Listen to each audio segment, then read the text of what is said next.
Hello बच्चों बाजी, कैसे आप सब? आई होप आप सब बहुत अच्छे हैं, मस्त हैं एंड सभी सेफ है गाइस। तो भाई सबसे पहली चीज आज जानने वाले हैं हम आखिर आपके कौन से चैप्टर हैं जो आपके बोर्ड एग्जाम के लिए हैं मोस्ट मोस्ट मोस्ट इंपॉर्टेंट। तो फटाफट से गाइस सेशन को लाइक कर दीजिए एंड शेयर कर दीजिए ताकि ज्यादा से ज्यादा बच्चों तक ये न्यूज पहुंच पाए। आप में से बहुत सारे बच्चे हैं जो ये जानना चाहते हैं कि मैम आखिर बायोलॉजी के चैप्टर कौन से हैं जो बहुत ही ज्यादा इंपॉर्टेंट है। कुछ बच्चों को लगता है हमें सेकंड चैप्टर छोड़ देना चाहिए बायोलॉजी का, कुछ को लगता है कि हमें फर्स्ट, लेकिन ऐसा नहीं है। तो आज आपके जितने भी डाउट्स हैं वो क्लियर हो जाएंगी, कहां से किस तरीके का क्वेश्चन आता है एंड क्या इंपॉर्टेंट है, कौन सा मोस्ट इंपॉर्टेंट है, कौन सा ऐसा ही जिसको अगर आप ना भी पढ़ो तो भी चल जाएगा काम। ठीक है, चलिए तो जाने फिर फटाफट से स्टार्ट करते हैं। एंड याद रखना कि आज की सेशन में मैं आपको सिर्फ बायोलॉजी के बताऊंगी, लेकिन नेक्स्ट जो सेशन होगा उसमें मैं आपको बताऊंगी केमिस्ट्री के। ठीक है, यहां पर आ जाते हैं सीधा एंड जानते हैं कौन से चैप्टर हैं इंपॉर्टेंट। सबसे पहली चीज बेटा मैं आपको बता देती हूँ कि आखिर आपके बायोलॉजी के चैप्टर कौन कौन से हैं।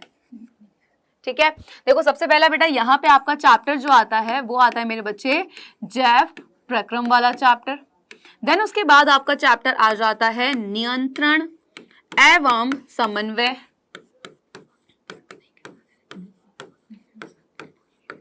ठीक है, फिर उसके बाद नंबर 3 पर होता है जीव जनन कैसे करते हैं। क्लियर, जीव जनन कैसे करते हैं।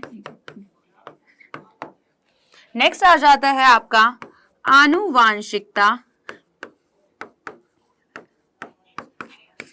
एवं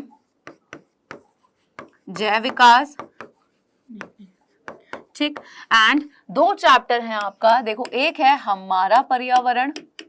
याद रखना कि न्यू एनसीईआरटी में आपके सिर्फ 5 चैप्टर हैं, ओल्ड में आपके 6 चैप्टर हैं, लेकिन जो आपका इस बार का पैटर्न फॉलो हो रहा है वो न्यू एनसीईआरटी के अकॉर्डिंग हो रहा है। लेकिन 6 चैप्टर जो है कौन सा, प्राकृतिक संसाधनों का संपोषित प्रबंधन।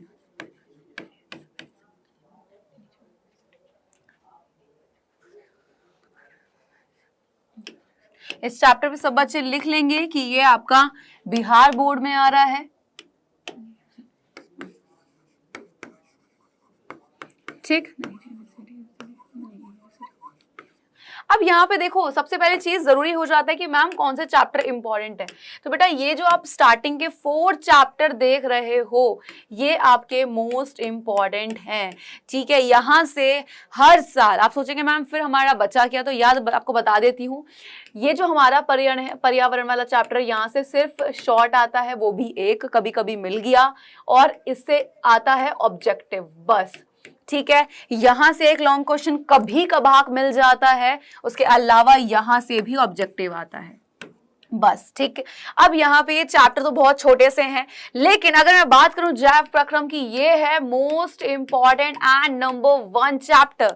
क्यों? क्योंकि भाई इस चैप्टर का एक एक टॉपिक हर साल रिपीट पर आया हुआ है। ठीक है, एंड अगर मैं बात करूं इस वाले चैप्टर के नियंत्रण एवं समन्वय की, तो भाई इस बार के लिए ये यानी कि 2024 के लिए ये रहने वाला है बहुत ही इंपॉर्टेंट, क्योंकि 2023 तक आपका ये चैप्टर नहीं आ रहा था सिर्फ बिहार और राजस्थान बोर्ड के अलावा, लेकिन इस बार से ये यूपी एमपी सभी बोर्ड में जिसमें भी ये चैप्टर नहीं आ रहा था, क्योंकि सिलेबस कम कर दिया गया था कोविड की वजह से, बट कोविड अब पूरे तरीके से जा चुका है। तो यहाँ पे भाई बोर्ड वाले अपने पुराने ट्रैक पर वापस आ चुके हैं। एंड ये जो चैप्टर है गाइस कंट्रोल एंड कोऑर्डिनेशन, इस चैप्टर को इस बार ऐड किया गया है, यानी कि कहीं ना कहीं चैप्टर बहुत इंपॉर्टेंट रहने वाला है। एंड इस चैप्टर में भी लॉन्ग क्वेश्चन है, जैसे आपका मस्तिष्क वाला हो गया, आपका ग्रंथियों वाला, वो सीधा लॉन्ग में जाते हैं, पादप हार्मोन सीधा शॉर्ट में भेज देते हैं, तो तंत्रिका कोशिका सीधा शॉर्ट में आता है। तो ये चैप्टर सब बहुत इंपॉर्टेंट रहने वाला है। जीव जनन कैसे करते हैं, यहाँ से भी ऑब्जेक्टिव आएंगे आपके, शॉर्ट एंड लॉन्ग भी यहाँ से मिलते हैं। और आनुवांशिकता एवं जैव विकास में लैमार्क डार्विनवाद शॉर्ट के लिए बहुत इंपॉर्टेंट है, लॉन्ग में भी वहां से क्वेश्चन बनता है। तो गाइज यहाँ पे ये 4 चैप्टर हर बच्चे की टिप पे होने चाहिए, क्योंकि ऑब्जेक्टिव मिलता है तुम्हें, यहाँ से तुम्हें वेरी शॉर्ट मिलता है, यहाँ से शॉर्ट मिलता है, एंड साथ ही साथ तुम्हें लॉन्ग क्वेश्चन भी मिलते हैं। तो यार ये चैप्टर में अगर तुम कुछ सोच रहे हो कि अरे इस टॉपिक को ना करें, देखो इस चैप्टर को तुम्हें एक भी टॉपिक नहीं छोड़ना है, ना ही तुम्हें कंट्रोल एंड कोऑर्डिनेशन का, ना जीव जनन कैसे करते हैं, आनुवांशिकता एवं जैव विकास में फिर भी एक टॉपिक है कि तुम छोड़ दोगे तो काम चल जाएगा। लेकिन याद रखना ये 4 चैप्टर के जो भी टॉपिक है तुम्हारे टिप पे होने चाहिए, क्योंकि एमपी, राजस्थान, बिहार, छत्तीसगढ़, झारखंड जितने भी बोर्ड्स हैं सभी के लिए 4 चैप्टर जो है बहुत बहुत ज्यादा इंपॉर्टेंट है। आपको गलती से भी इनका एक भी टॉपिक नहीं छोड़ना है, क्योंकि यहां से क्वेश्चन हर बार रिपीट पर आते हैं और सेम क्वेश्चन रिपीट पर आता है। चॉइस मिल जाए बहुत अच्छी चीज है, करा कराया आ जाता है तो बहुत अच्छी चीज है, नंबर अच्छे मिल जाएंगे। तो इन 4 चैप्टर को ऐसा पढ़ना है तुम्हें कि भाई तुम्हारा हल्का सा भी टॉपिक जो है ऐसा वीक ना रहे। मैंने आपको जैव प्रक्रम पढ़ा दिया, नियंत्रण एवं समन्वय पढ़ा दिया, अब हम इस चैप्टर पे हैं और जल्दी आ जाएंगे आनुवांशिकता एवं जैव विकास पे।